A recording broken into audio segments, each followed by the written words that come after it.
नमस्कार, मी ॲडव्होकेट मुक्ताई पवार आणि आजच्या या महत्त्वाच्या व्हिडिओमध्ये तुम्हा सर्वांचं मनपूर्वक स्वागत करते। भारत हा अतिशय संपन्न लोकशाही असणारा हा आपला देश आहे।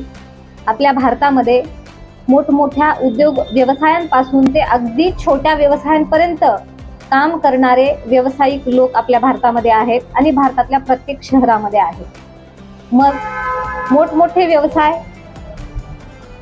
हे या अर्थव्यवस्थेचा एक उत्तम कणा जरी असले तरी अगदी छोटे व्यावसायिक हे येथील लोकांच्या दैनंदिन कार्यामध्ये आणि दैनंदिन सेवा पुरवण्यामध्ये अतिशय महत्त्वाची भूमिका बजावतात।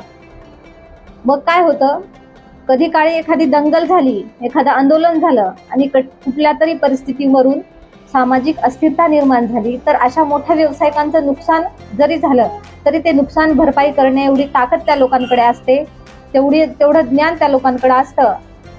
तर मग अगदी छोटे व्यावसायिक जे आहेत, जसं की रस्त्याच्या काठावर असणारी चहाची टपरी असेल, भाजीपाला असणारा गाडा असेल किंवा कुठलाही फळाचा छोटासा गाडा असेल किंवा इतर छोटे किरकोळ जेवढे काही व्यवसाय आहेत, मग ह्या लोकांचं जर दंगलीमध्ये किंवा एखाद्या आंदोलनामध्ये कुठल्याही सामाजिक अस्थिरतेमधून जर नुकसान झालं तर मग ह्या लोकांना वाली कोण हा प्रश्न प्रत्येक या छोट्या मोठ्या व्यवसाय करणाऱ्या लोकांपुढे निर्माण होतो। मोठ्या उद्योगपतींना तर त्या ठिकाणी त्यांची नुकसान भरपाई करण्याची ताकद त्यांच्याकडे असते, पण छोट्या व्यावसायिकांचं काय हा प्रश्न जर आपल्याला पडत असेल तर आता या प्रश्नाची उकल तुम्हाला मला या ठिकाणी सांगायची आहे।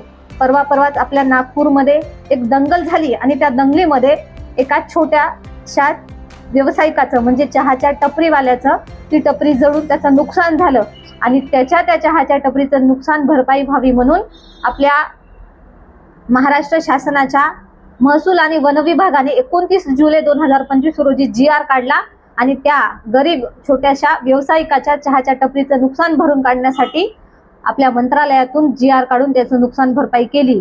म्हणजे अतिशय लोकशाहीला जागृत असणारा आणि प्रत्येकाच्या व्यवसायाची काळजी घेणारा आपला हा भारत देश आणि आपलं हे शासन किती कर्तव्यदक्ष आहे हे मला आजच्या व्हिडिओच्या माध्यमातून सांगायचं आहे। मित्रांनो, आपली ही माहिती आवडली असल्यास माझ्या ॲडव्होकेट मुक्ताई पवार या माझ्या यूट्यूब चॅनलला सबस्क्राईब करा, कारण आपल्या या चॅनलवरती माहिती असते कायद्याची आणि ती असते प्रत्येकाच्या फायद्याची। धन्यवाद।